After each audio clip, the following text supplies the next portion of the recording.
Alô amigos, alô galera, estamos de volta para o quarto episódio de Roma nua e crua. Quem vos fala é seu apresentador, Bruno Prandi, e no backstage ele, o grande Douglas de Brito. Eu sou o Douglas, você não é o Douglas. Então, recapitulando o que vimos na semana passada, vimos a sucessão de Rômulo para então Numa, que foi sucedido por Túlio Hostílio e depois por Anco Márcio. Então esses foram os 4 primeiros reis de Roma: Rômulo, Numa, Túlio, Anco, e agora veremos os 3 últimos, conhecidos como os Tarquínios. Beleza, pessoal? Então eles foram Tarquínio Prisco, Sérvio Túlio e Tarquínio o Soberbo. Então vamos logo adentrar as suas gloriosas histórias, fique com a gente. Então começaremos com o nosso quarto É o quinto rei de Roma, Lúcio Tarquínio, ou depois, como ficou conhecido, Tarquínio Prisco. Ele nem era romano, ele era um mestiço. Ele era meio grego, seu pai era um grego exilado, e meio etrusco. A sua mãe era uma nobre etrusca e ele vivia em Tarquínia, era o nome da cidade, daí vem o nome dele, e Tarquínia era uma cidade etrusca, ao norte de Roma. Então beleza, ele era um cara muito esperto, muito inteligente, bonitão, bom de matemática, filosofia, história, de negócios, o cara ali ficou muito rico. Chefe é chefe, né, pai? Porém, na cidade etrusca de Tarquínia, ele não tinha muitas chances de oportunidade. Ele tinha, mas não o suficiente para o seu ego. Ele queria ser grande, ele queria chegar no topo, e lá, pelo fato de ser filho de grego e não um etrusco puro, ele não conseguiria ir muito longe. E qual era a cidade famosa por receber as pessoas que querem uma nova chance, um novo começo, seja você quem for? Não. Era a nossa gloriosa Roma. Então ele percebe que se ele quiser, alcançar o topo, ele deve se mudar para Roma. E isso ele o faz. Ele muda para Roma e chega chegando. Ele era muito rico e chega pagando obras públicas, ele chega fazendo jogos, que era a diversão romana do tempo, corrida de biga, briga de escravo com animal, aquelas coisas legais, aquelas rinhas. Ele também se oferece para ajudar senadores que estão em problemas, endividados. Então ele chega fazendo logo o nome dele, chega representando, e lembrando que Roma ainda na época era uma cidade meio de brutões, dos caras guerreiros, dos que tem que sequestrar a mulher. Ainda estamos na quarto rei de Roma, mas ainda Roma é uma cidade relativamente muito nova. Então ele é um cara, por ser filho de grego, um cara mais versado, ele entende de filosofia, literatura, matemática, geografia. Então ele era um cara versado, um cara mais fino, digamos assim, para os padrões romanos, e ele acaba virando muito amigo de Anco Márcio, o rei velho,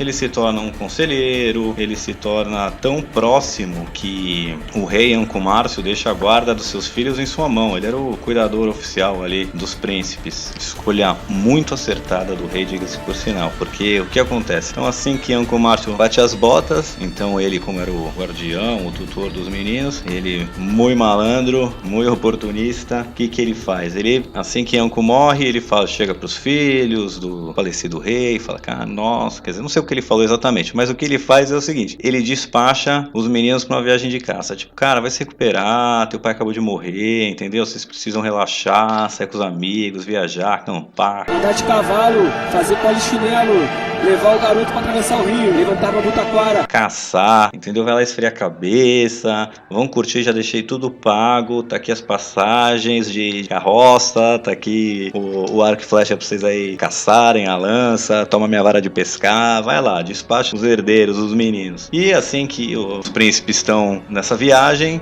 ele então convoca o Senado e começa a argumentar que o Senado logo tem que escolher um novo rei, porque deixar esse vácuo de poder vai ser um problema, os nossos adversários podem tirar vantagem, atacar a gente, a população pode começar a ficar revoltada, eles podem começar a fazer arruaça, então a gente tem que ter logo alguém no trono para que a gente continue evoluindo, crescendo, ficando mais rico, ao invés de deixar a baderna e a algazarra tomar conta da cidade. E aí, claro, no meio desse discurso, ele também já se propõe a assumir o fardo de ser o novo rei. E, como eu já disse antes, ele tinha uns senadores no bolso, né? Alguns deviam para ele favores, dinheiro, etc. Ele era um cara que era super querido, digamos assim, tanto pelos populares quanto pelos senadores. Como eu já disse, ele chegou gastando coisa pra cidade. Era um cara que mais educado do que o resto dos romanos. Então ele era um cara admirado. Então ele já tinha uns senadores no bolso. Os outros sabiam que, era de boa lidar com ele, que, né, ele estava sempre disposto também a ajudar a nobreza quando precisasse e tal. Então ele logo conseguiu. E aí um dos primeiros atos dele é o quê? Já colocar mais 100 senadores lá. Lembrando que haviam 200. 100 indicados por Rômulo, 100 por Tácio da tribo dos Sabinos quando se fundiram. Então ele indica mais 100, porque ele era etrusco. Imagino que ele deve ter colocado uns etruscos lá também. Então, mas esses 100 novos, qualquer que sejam a sua etnia, a sua tribo, eles com certeza eram totalmente leais ao nosso grande Lúcio Tarquínio. Então, ele fica com um senado completamente subserviente, que só vai carimbar tudo o que ele quiser. E aí também, para variar, o que acontece sempre que tem uma troca de poder em Roma, os vizinhos resolvem atacar. Todo mundo acha, não, agora é hora de a gente ir lá, roubar alguma coisa deles, conseguir mais uma independência aqui, umas terras dali. E aí algumas tribos atacam e, para variar, o nosso grande Tarquínio e os nossos gloriosos soldados romanos derrotam todo mundo e voltam com os espólios de guerra. Espólios são basicamente o que você consegue roubar depois de vencer o outro exército. Que no mundo antigo, o que era? Escravos. Quando você derrotava o inimigo, ele tinha que entregar as armas era uma coisa muito valiosa. Ouros, comida, tudo que você pudesse arrancar. E lógico, muitos escravos, que era um dos maiores motivos para guerrear, que você conquistava o pessoal do rival e eles viravam seu escravo. Ó, que bom, você podia vender, podia explorá-los, né? Então ele volta com os espólios, volta cheio de dinheiro, cheio de glória pelas vitórias militares, e ele decide fazer jogos de uma proporção jamais vista em Roma. Porém, não havia nenhum espaço à altura dos jogos que Tarquínio queria fazer. Ele sempre já fez jogos, já patrocinou esse tipo de coisa, mas isso quando ele era um recém-chegado, um novos homos. Agora que ele é rei, que ele teve várias vitórias militares, ele quer ostentar, esbanjar, fazer aquela festa, coisas memoráveis, entendeu? Para elevar o nível de Roma perante a vizinhança, para deixar uma marca. E ele resolve construir ali entre o Morro Aventino e Palatino um hipódromo ou hipodromo, eu não sei, acho que é hipódromo, porém isso é coisa mais lida do que ouvida, então eu não sei, posso ter errado do nome, mas é um Circus Maximus, que quem sabe depois vai ser, quem vai assumir esse posto mais pra frente vai ser o Coliseu Romano, mas esse foi o primeiro Circus Maximus. Então, quem já viu algum filme de Roma, alguma série, que sabe o que acontecia lá no Coliseu, era algo semelhante, só que numa escala menor. Estamos há muitos anos ainda da glória de Roma. Mas aqui é o começo, então ele resolve construir esse Circus Maximus aí entre os morros Palatino e Aventino. Como eu disse, esse vai ser o percursor do Coliseu e tal, né? E no meio dessa construção, lógico que isso é uma coisa que demoraria anos para construir, não é do dia pra noite, os Sabinos, aquela tribo que se fundiu com os romanos, um pedaço dela, do rei Tácio, etc. Então essa, uma outra parte dessa tribo, ela resolve que, bom, já que eles estão preocupados com a criação desse estádio, os recursos estão destinados para lá, eles não estão muito prestando atenção na questão militar, essa é a hora ideal pra gente ir lá e se vingar dos romanos, por ter anexado parte da nossa tribo, por ter sequestrado nossas mulheres e, lógico, pra gente roubar um monte de coisa, que ia ser o objetivo principal sempre. Mas, dar o troco seria legal. Mas lembre-se bem de uma coisa: a vingança nunca é plena. Mata a alma e a envenena. E eles atacam. Só que o nosso grande Tarquínio era, claro, um excelente general. E assim que os sabinos cruzam para o território romano, eles atravessam um rio. Não sei se é o Tibre, mas eles atravessam algum rio. E eu acho que não, na verdade, mas eles atravessam, que é o que importa. E o Tarquínio conseguir acessar essa ponte e destruir ela. E o que ele consegue com isso? Ele corta a linha de comunicação ali da terra dos sabinos com o exército. Ele corta uma linha de suprimentos e ele corta a rota de fuga. Então, uma vez que essa ponte está destruída, ele ataca os sabinos em peso, né, despreparados, eles têm que recuar em direção ao rio para se reorganizar, chegam lá, não tem mais a ponte, então eles ficam completamente encurralados e apanham feio que nem passou. ser sexista, mas apanham feio, que nem uns trouxas, tomando um pau na escola. E aí eles voltam de rabo preso, né, entre as pernas. Volta o cão arrependido. Imagine nosso grande Tarquínio Prisco volta com mais glórias ainda, mais dinheiro ainda, mais fama ainda, tudo vai super bem. E aí ele já estava, né, construindo esse hipódromo para comemorar uma vitória, tinha que pensar em outra coisa e vai acabar instituindo uma das mais longas tradições romanas e o ápice da glória de um general, de um imperador no final. Mas quando chega nos imperadores, você vê que eles decretam quando eles querem para eles, mas falta muitos e muitos anos ainda aí para frente. Mas então antes disso, era o cúmulo da glória é você ter um triunfo. Tá? E o que era o triunfo? Era tipo uma parada militar. Então o general, ou nesse caso o rei, que vencedor, que como o comandante do exército, ele entra na cidade puxado por 4 cavalos numa, seria biga, charrete, como é que é a tradução correta disso? Ele entra, mas lá glorioso, com 4 cavalos brancos, enormes, lindos. Atrás dele vem as legiões e atrás das legiões vem os espólios de guerra, os escravos, os prisioneiros, o ouro, as armas e tudo mais. Então, hostages, como é que é a tradução disso? Bom, depois eu acho. Eles vêm e essa era a maior glória. Você vai ver que daí pra frente, o que todo general quer é ter um triunfo, é celebrar um triunfo, era você realmente escrever o nome na história de Roma. Era basicamente ganhar uma Copa do Mundo, né? Mas quando é uma guerra mesmo, que é um pouco mais séria, né? Mas era a celebração total, o povo adorava, todo mundo na rua, geralmente também depois tinha jogos, festas, comida, e aí fica instituído então o nosso triunfo. Vamos ouvir falar muito de muitos triunfos romanos. Caesar is dead. And it was you as good as held the knife. E aí, mais ou menos nessa época aí onde tudo isso acontece, também acontece uma outra coisa bizarra. Chega aos ouvidos aí da mulher do Tarquínio Prisco uma história fantástica. Um bebê escravo que dormia, do nada, a cabeça dele pegava fogo e ficava pegando fogo mesmo, tipo, não fogueira na cabeça. A gente tem que bater no diabo, irmãos, ó. E o bebê continuava dormindo e aquilo não machucava o bebê. E quando ele acordava, o fogo desaparecia. A mulher do rei viu isso como o quê? Um presságio, um sinal divino de que essa criança estava destinada a grandes coisas, e ela foi pedir para o maridão adotar essa criança, porque afinal, né, várias testemunhas comprovavam que aquilo realmente acontecia, que a cabeça pegava fogo, o menino não se queimava e tal, e achando que aquilo era um sinal divino, o rei realmente resolve adotá-lo. E aí entra em cena Sérvio Túlio, que será o nosso quinto rei de Roma daqui a pouco. Mas voltando à história, né, tudo parecia bem, um filho aí cabeça quente. Tá nervoso?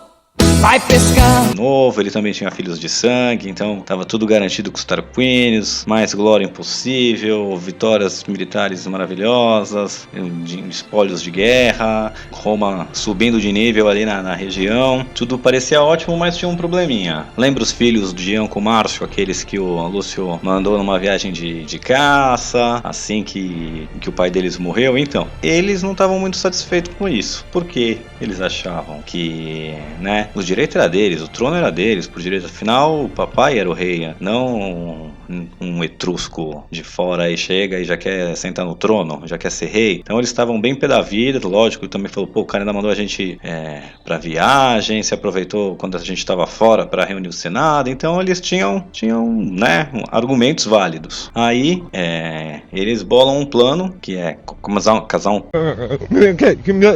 causar um tumulto ali na corte, tava todo mundo ali, e eles começam 2 caras a brigar, e começa uma discussão ali feroz, e aí eles começam a pedir pro rei, eles pedem que o rei julgue a disputa ali, tipo o rei Salomão, sabe, quem conhece a história, que quando tem uma treta, os caras, pede pro rei que o que o rei decidir é o que tá certo. Então eles vão lá e pedem pelo rei pra discutir, pra lhe arbitrar a disputa deles. Então, quando o Prisco chega então, senta no trono pra ouvir o que os caras têm a dizer, um deles tira da toga, que é aquela roupa romana, um machado e dá-lhe na cabeça do Prisco, plá, que já cai morto. Só que isso rola mó tumulto, é aquela eles, né, tentam matar e fugir, só que eles são capturados, rola aquele tumulto todo. E nesse meio tempo, a mulher do rei, ela tira o rei dali, chama o Sérvio Túlio, o filho adotivo Cabeça de Fogo, e cola nele e fala: ó, se liga, deu ruim, teu pai morreu, mas se souberem que o cara morreu,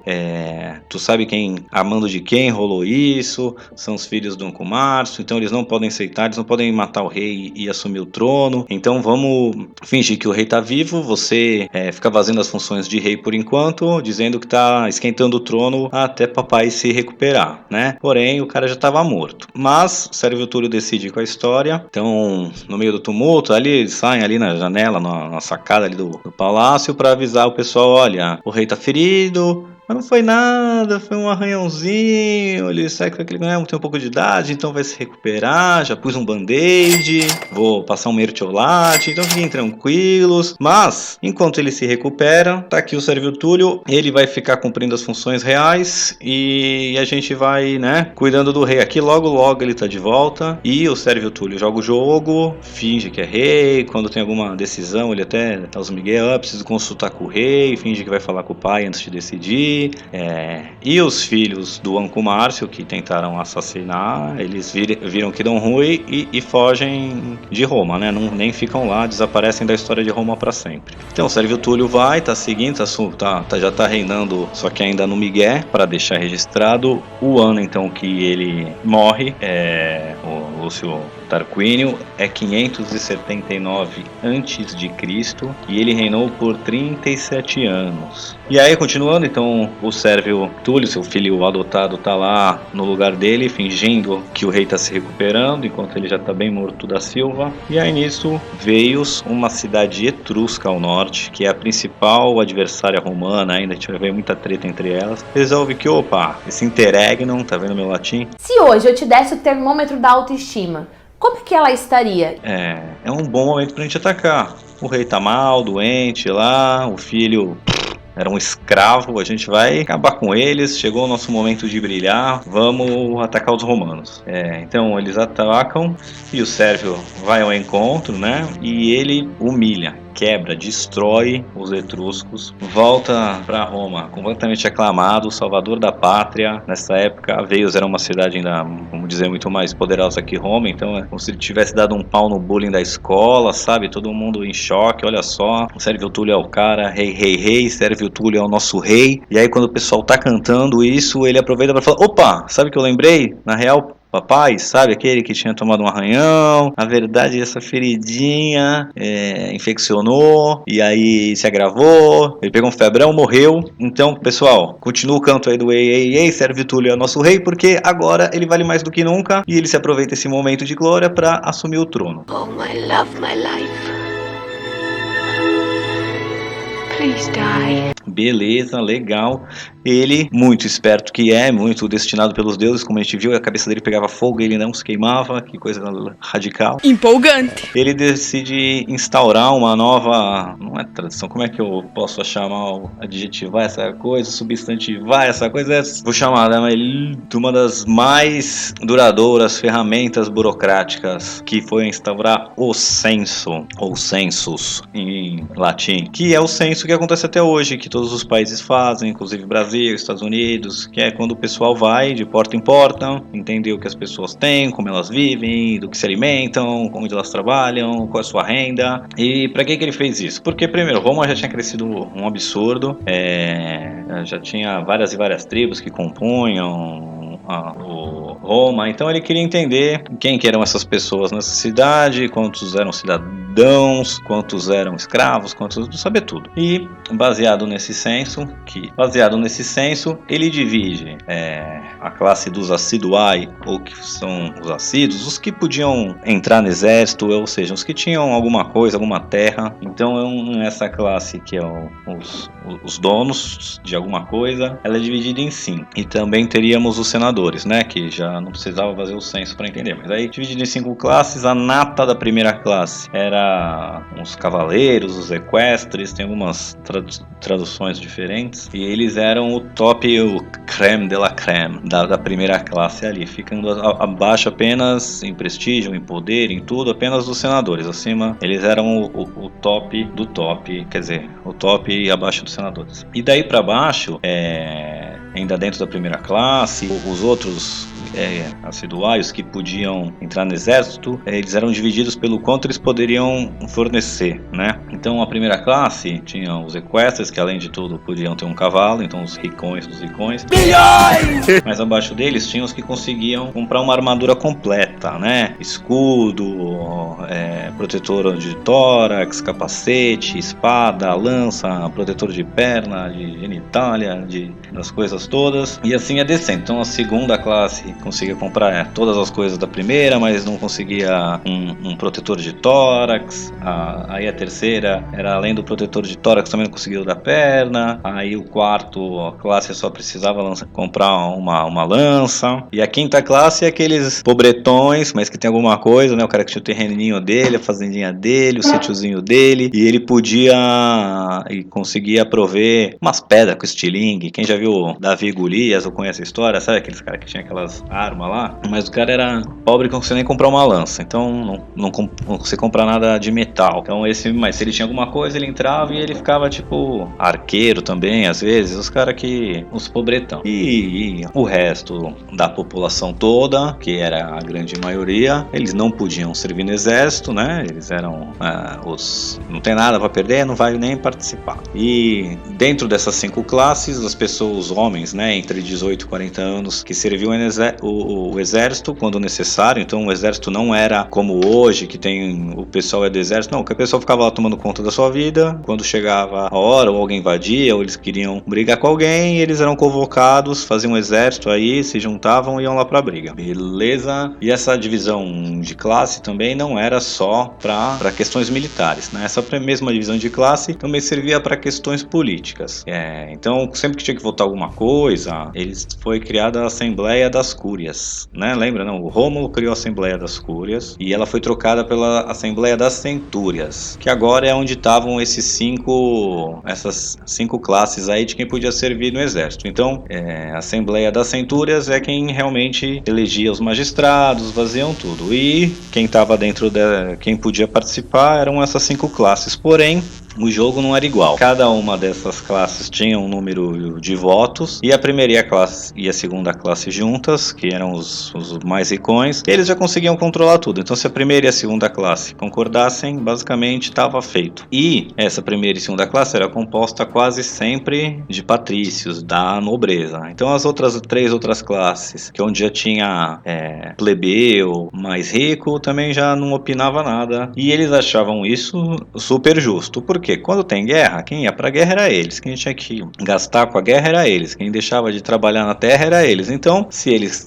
têm que pagar pelas coisas, né, do Estado, é eles. Então, nada mais justo do que eles decidirem tudo pelo Estado, já que quando o Estado precisa, é eles que pagam. Mas, como você deve imaginar, as outras classes não pensavam bem assim, né? Eles não achavam que isso era muito justo. E veremos que ainda vamos ter muita treta de classe. Mas não é o caso agora. Nothing like this has come into Rome since Romulus and Remus. Então tudo parecia bem, né? O Sérvio já estava reinando, a vizinhança pacificada, a cidade de Roma ia se consolidando como a capital dos latinos. Porém, os irmãos do Sérvio Túlio, ou seja, os filhos de sangue do antigo rei, eles não estavam bem felizes com isso, tá?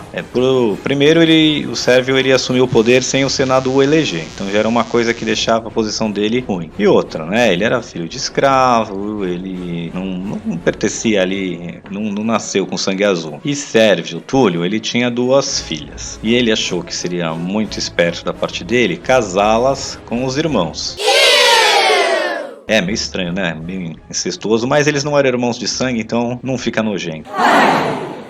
Então ele casa suas filhas com os filhos do antigo rei, do nosso Prisco Tarquínio. Os filhos do Lúcio Tarquinium eram o Lúcio e o Aranus, e eles eram bem diferentes. O Lúcio era super ambicioso, e ele que era o revoltado com a situação de não ser rei. E o Aranus já era um cara mais de boa, relaxadão, já tá bom o suficiente pra mim, já sou senador, filho de rei, tá tranquilo. E Túlio tinha suas filhas, né, como eu disse, era Túlia e Túlia 9 velha, Túlia 1 e Túlia 2, era bem criativo, as duas eram Túlia alguma coisa e Túlia outra coisa. E as filhas dele também tinham esse perfil, uma era bem ambiciosa e a outra era bem tranquilona, de bem com a vida, e ele resolve casá-los em X, pensando que isso era uma boa ideia. Vai casar Lúcio, o filho ambicioso, com a Túlia de boa, e casa o Aranus, que é o de boa, com a Túlia ambiciosa. E aí acha que tá fazendo uma jogada de mestre, que assim os filhos continuam, né, os filhos de sangue do rei, os irmãos adotivos dele, continuam na linha de sucessão, porque continuam na família real, os filhos deles que serão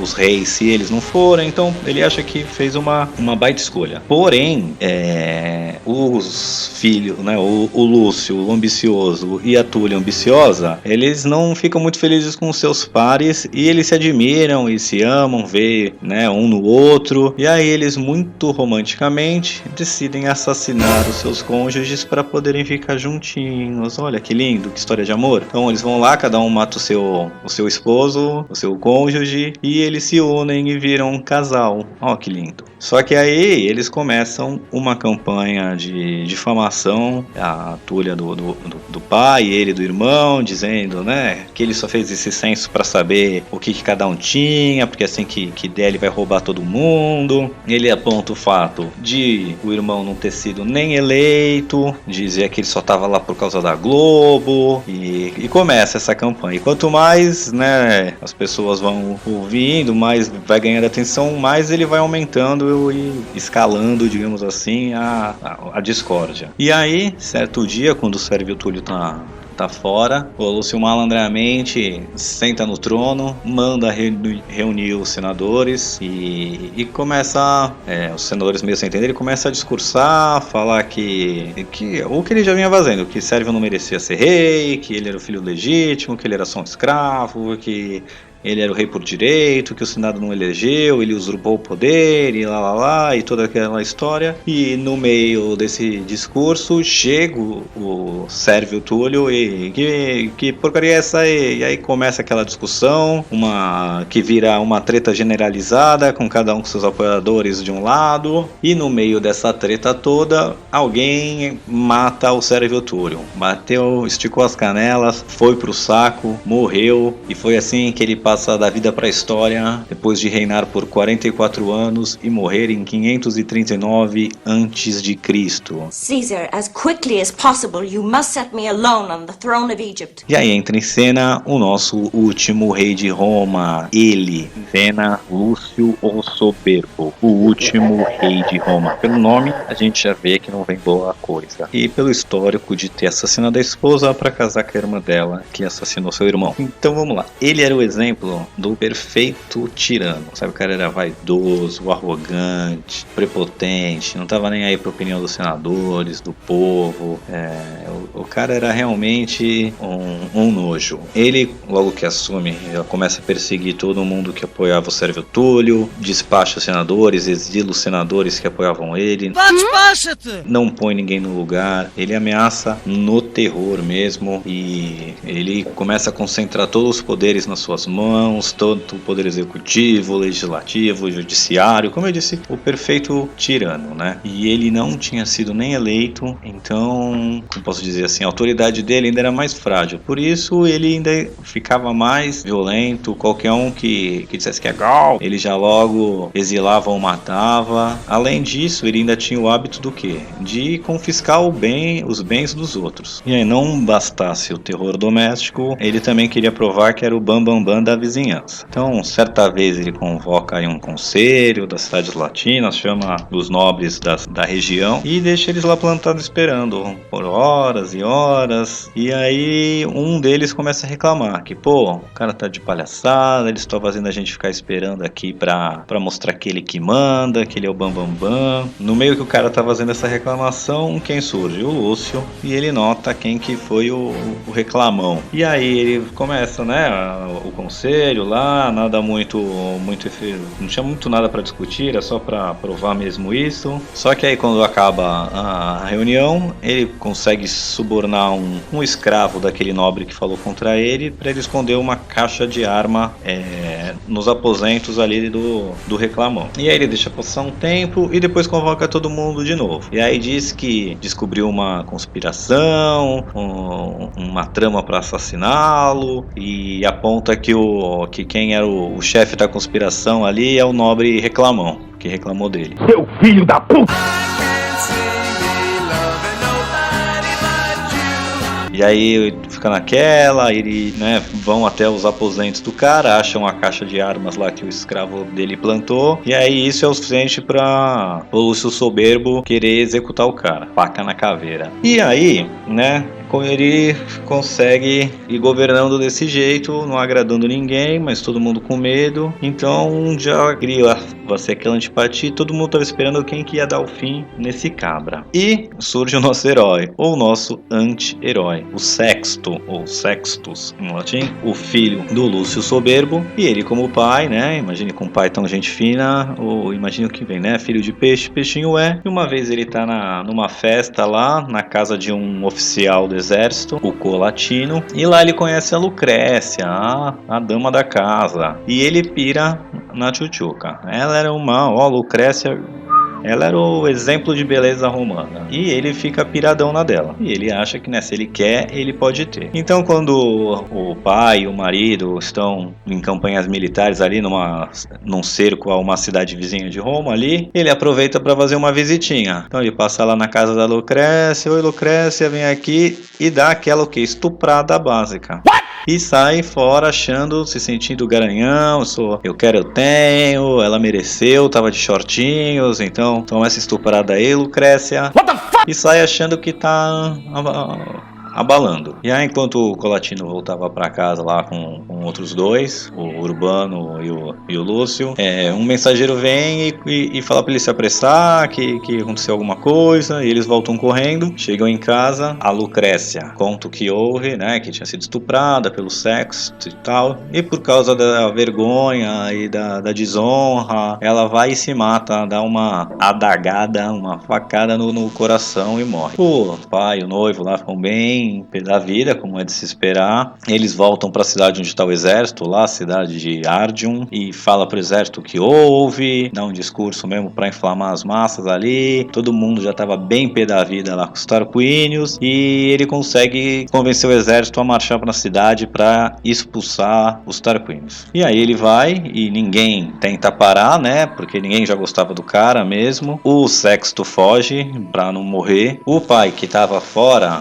né, o rei, o Lúcio Soberbo, ele não estava na cidade, mas quando ele tenta voltar, ele vê que não tem ninguém. O exército agora está com o Brutus, com o Colatino, Urbano, que eles que estão controlando o exército, e que ninguém ia levantar uma pena. Então que na verdade ele estava exilado. E isso ocorre no ano 509 a.C. e é assim que nasce a nossa República Romana. Slow kill may have enough left in him to kill you before he dies. Muito bem, esse é o episódio mais longo, mas eu queria logo acabar com a monarquia pra gente começar a nossa república. Então semana que vem a gente vai conhecer o início da república. Até agora, como a gente já viu, toda a transição de poder rola uma treta. Será que a vizinhança vai ficar de boa com uma república? Quem conhece um pouco de guerra napoleônica sabe que quando despacham a monarquia, os monarcas vizinhos não ficam de boa. E é isso que a gente vai ver. Os primeiros passos da nossa gloriosa república ou coisa pública romana. E é por aqui que a gente fica. Desculpa o episódio tão longo e até semana que vem, pessoal.